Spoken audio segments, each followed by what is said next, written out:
నా పేరు రామాల జయలక్ష్మి. నేను షేక్ నజీర్ బాషా గురూజీ దగ్గర నేను గత 4 సంవత్సరముల నుంచి భగవద్గీతను బాగా నేర్చుకుంటూ చదువుకుంటూ దాంట్లో ఉండే అంతరార్థాలను తెలుసుకుంటూ దాంతో కొంత ప్రావీణ్యం సంపాదించిన తర్వాత నేను కూడా కొంతమందికి బోధిస్తున్నాను. అలాగే మహిళలకి చిన్నపిల్లలకు కూడా బోధిస్తున్నాను. ఇందాక మనం భగవద్గీత గురించి ఏం నేర్చుకున్నాము మా గురువుగారి దగ్గర ఎందుకు ఇంత మేము సంతోషంగా ఆనందంగా ఎంతో అభివృద్ధిని సాధించాం ఒక మానవ జీవితంలో పుట్టినందుకని మేము సగర్వంగా చెప్తాం. ఎందుకు అంటే భగవద్గీత పట్టకముందు ఆత్మ అంటే భయం, అంతే. ఆత్మలంటే భయం, పోయి మావేమన్నా మనల్ని ఏమన్నా చేస్తాయేమో అని. కానీ భగవంతుడు సర్వవ్యాపి సర్వభూతాశయస్థిత సర్వస్య చాహం హృది సన్నివిష్టో, సమస్త 84 లక్షల జీవరాశుల్లో ఆత్మగా ఉన్నాడు ఆయన. ఆ ఆత్మ అనేది భగవంతుని అంశ, దైవాంశ, అది మనలో ఉంది. ఆ దైవాంశ అనేది మనలో ఉందని తెలుసుకోకుండా నేను, నాది, నాకు, నేను గొప్పవాణ్ణి, నేను పలాని కులానికి చెందినవాణ్ణి, మతాని కులానికి చెందినవాణ్ణి, నేను సంపదను కలిగిన వాణ్ణి, అన్ని నేను చేస్తున్నాను అని అనుకుంటూ మనిషి విర్రవీగుతూ కావలసిన సంపదంతా భగవంతుని దగ్గర పోయి అడుక్కొని అదంతా సంపాదించుకుంటాడు. కానీ భగవంతుడంటే ఒక పరిమిత రూపంలో పెట్టుకొని నేను సంపాదించుకుంటున్నానని గర్విస్తూ కర్మలన్నీ అంటించుకుంటూ సరి అయిన జీవన విధానం లేక వ్యాధులతో, బాధలతో, భయాలతో తన యొక్క మృత్యుముఖానికి తనే బంధాలేసుకొని ఈ జన్మలో సరైన జీవనాన్ని కొనసాగించలేక మళ్ళీ తర్వాత జన్మలలో కూడా హీనమైన జన్మలు తెచ్చుకుంటూ మనిషి అధోగతి పాలవుతున్నాడు. కానీ 84 లక్షల జీవరాశుల్లో మనిషి యొక్క మేధస్సు ఆకాశంలో ఎగరగలిగాడు, సముద్రం లోపలికి వెళ్ళగలిగాడు, చంద్రమండలంలో తిరగగలిగాడే కానీ తనలో ఉండే దైవాంశను మాత్రం ఏ రోజు తెలుసుకోలేకపోయాడు. ఆ తెలుసుకోలేకపోవడమే అజ్ఞానము. అది ఈరోజు భయానకంగా మారుతుంది. పిల్లలు మాట వినడం లేదు, అన్నీ సమకూరుస్తున్నాం, భయాలతో ఉన్నాం. జన్మ భయం, జరా భయం, మృత్యు భయం. ఎందుకు ఇలా ఉన్నాం?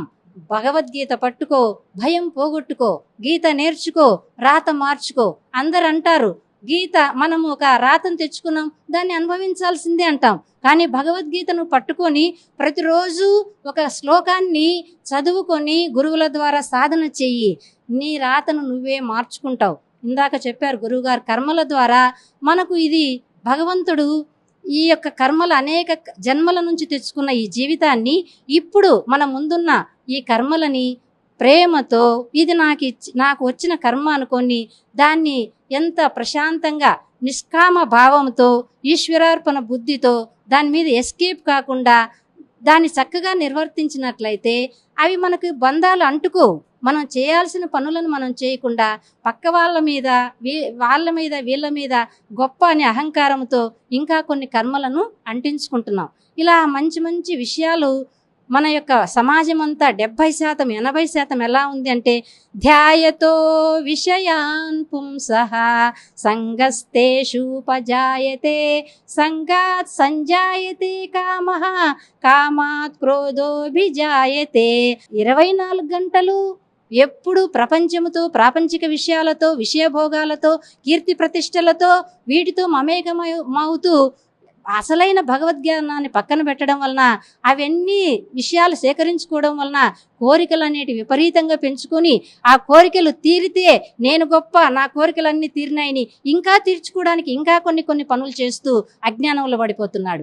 కోరికలు తీరకపోతే క్రోధం, విపరీతమైన కోపంతో తన యొక్క వెంటనే శ్లోకం చెప్తాడు స్వామి, క్రోధాద్భవతి సమ్మోహః సమ్మోహా స్మృతి విభ్రమః స్మృతిభ్రంశాత్ బుద్ధినాశో బుద్ధినాశాత్ ప్రణశ్యతి అంటాడు. నీకు కోపం ఎప్పుడు వస్తుందో నువ్వు మానవత్వాన్ని కోల్పోతావు. అప్పుడు నీ బుద్ధి కూడా పనిచేయదు. నీ బుద్ధి పనిచేయక నీ యొక్క జ్ఞానం పనిచేయక నువ్వు నాశనం అవుతున్నావు. ఈరోజు మనకు సమాజంలో ఇన్ని అరాచకాలు జరుగుతున్నాయి. ఒక ప్రేమతత్వం లేదు, ఒక మంచితనం లేదు, ఒక స్వార్థం పెరిగిపోయింది. నేను బాగుంటే చాలు, నా కుటుంబం బాగుంటే చాలు అనే ఒక స్వార్థం పెరిగిపోయింది. అందుకని అందరము బాధపడుతున్నాం, అందరం ఇబ్బంది పడుతున్నాం. వసుదైక కుటుంబము, ఆ యొక్క విశ్వమానవ కళ్యాణం అనేది అందరిలో రావాలి అంటే ప్రతి ఒక్కరూ భగవద్గీత చదవాలి. భగవద్గీతలో స్వామి మనలో ఉండే అజ్ఞానాన్ని తొలగిస్తాడు. మనలో ఏంది నేను, నాది, నాకు, మనం అన్ని పనులు చేస్తాం. కానీ మా గురువుగారు ఒక 5 చెప్పారు పంచయజ్ఞాలు. నువ్వు అన్ని పనులు చేయి, ఎప్పుడు భగవంతుని స్మరణ చేస్తూ నీకు నచ్చిన భగవంతుని, ఇష్టమైన భగవంతుని స్మరణ చేస్తూ నీ పనులు చేయి. తర్వాత నువ్వు చేసిన పనులన్నింటినీ భగవంతునికి సమర్పణ చేయి, నీ దగ్గర ఉంచుకోవద్దు. స్వామి చెప్తాడు, నాకు ఇచ్చేయమంటాడు. మై సర్వాణి కర్మాని సన్యస్యాధ్యాత్మ చేతస నిరాశి నిర్మమో భూత్వా యుద్ధస్య విగతజ్వర, నాకు ఇచ్చేసేయని చాలా శ్లోకాల్లో చెప్పారు. ఇలాగ మూడవది, నువ్వు దేహానివి కాదు, దేహివి. నీలో ఆత్మ ఉంది, భగవత్ శక్తి ఉంది, అది ప్రజ్ఞ, అది చైతన్యము, అది ఎరుక. దాన్ని గుర్తించు. ఎప్పుడు దేహాన్ని పట్టుకుని దేహానికి కావలసిన వస్తువులతో మమేకం కావాకు. నువ్వు దేహాన్ని కాదు, దేహివి అనే భావనతో ఉండు. 4వది చెప్తాడు, కర్తృత్వ భావన లేకుండా ఉండు అని చెప్తాడు. ఏంది నేను చేస్తున్నాను, ఇది నా వల్ల ఇది పెరిగింది, నా వల్లనే నా కుటుంబము, ఈ సమాజం అంతా నా వల్ల కీర్తి ప్రతిష్టలు, ఇది నాది నాకు అనుకున్నంత కాలం అవి నీకు బంధాలు అవుతాయి. నీకు ద్వేషము, నీకు పగ వీటి నుంచే వస్తాయి. అవి పెంచుతాయి, తగ్గిస్తాయి. కానీ ఇది నాతో భగవంతుడు చేయిస్తున్నాడు, ఇది భగవంతుని యొక్క నేను చేతిలో పనిముట్టును అనుకుంటూ అదే పని చేయి. నువ్వు ఎంత సంతోషంగా, ఎంత ఆనందంగా ఉంటావో. లాస్ట్ది, ప్రతిరోజు తప్పనిసరిగా మనము ఒక ధ్యానం అనేది కాసేపైనా చేయాలి. ధ్యానంలో ఈ ప్రపంచం నుంచి, ప్రాపంచిక విషయాల నుంచి లోపలుండే దైవాంశ అయిన ఆత్మతో ఎప్పుడు మనం అనుసంధానం అవుతామో, మనలో సెల్ ఫోన్కి ఛార్జింగ్ పెట్టినట్టుగా అది ఎంత బాగా పనిచేస్తుందో, ఎప్పుడు ధ్యానం చేస్తే పరమాత్మునితో ఎంత దైవశక్తి మనలో నింపుకునే కొద్దీ అన్ని వ్యాధులకి, అన్ని బాధలకి సర్వ రోగ విముక్తి, అంతేకాకుండా అనంతమైన ప్రశాంతత, అందరినీ ప్రేమించగలిగే శక్తి. ఈ యొక్క మతాలు లేవు, కులాలు లేవు, ఉంటాయి, వాటి పరిధుల్లో ఉంటాయి. మానవత్వం అనేది గాలి అందరం పీల్చుకోవట్లేదా, నీళ్లు అందరం తాగట్లేదా, ఈ భూమిని అందరం వాడుకోవట్లేదా, మనం అన్నిటినీ మనం అనుభవించట్లేదా? వీటికి వచ్చేకి సమత్వం ఉంది, మనిషి కాడికి వచ్చేకి విభిన్నత్వం ఉంది. నువ్వు వేరు, నేను వేరు. కానీ ఇలాంటి అజ్ఞానాన్ని మనము ప్రతి ఒక్కరూ బాగా చదువుకుంటున్నారు. ఒక్కరైనా, ప్రతి ఒక్కరూ వారానికి ఒక్క శ్లోకమైనా నేర్చుకోండి. అది మాకొద్దు, ఇది మాకొద్దు అనద్దండి. మేము పోతూ ఉంటాం ఇళ్ళకి, అమ్మ మాకు చాలా పనులు ఉన్నాయి, చాలా పిల్లలతో బాధ్యతలతో ఉన్నాం, మేము చదవలేమంటారు. ఇప్పుడు చదవలేకపోయారు భగవద్గీతని బాధ్యతలతో. తర్వాత 60 ఏళ్ళ కుర్చీలో కూర్చొని టీవీలు, సీరియళ్ళు చూస్తున్నారు. ఇప్పుడు అంటున్నాం వాళ్ళని, ఏమీ కొంచెం రామ కృష్ణ అనొచ్చు కదా, ఎందుకు అలా సీరియల్ చూస్తున్నామని మనమే వాళ్ళని వ్యతిరేకిస్తున్నాం. మరి చిన్న వయసులో భగవద్గీత ఎందుకు అంటివి, 60 ఏళ్ళ 70 ఇప్పుడు ఎందుకులో అయ్యా, నాకు అయిపోయింది నా జీవితం అంతా, ఇప్పుడు ఎందుకు భగవద్గీత అంటివి? నువ్వు ఎప్పుడు భగవంతుణ్ణి ప్రార్థించావు, ఎప్పుడు అంతా వాడుకున్నావు, కానీ భగవంతుని గురించి ఏనాడు తెలుసుకోలేకపోయావు. కానీ మనం చిన్న వయసు నుంచే, ప్రతి వయసులో, ఇది వయసుకు సంబంధించే కాదు, ప్రతి ఒక్కరూ పిల్లలు ఉండే తల్లిదండ్రులు ప్రతి ఒక్కరూ ముందు భగవద్గీత నేర్చుకోవాలి. ఆ భగవద్గీతను పిల్లలకి అందించాలి. మా అమ్మ మా నాన్న భగవద్గీత చదువుతారని పిల్లలు ధైర్యంగా చెప్పాలి.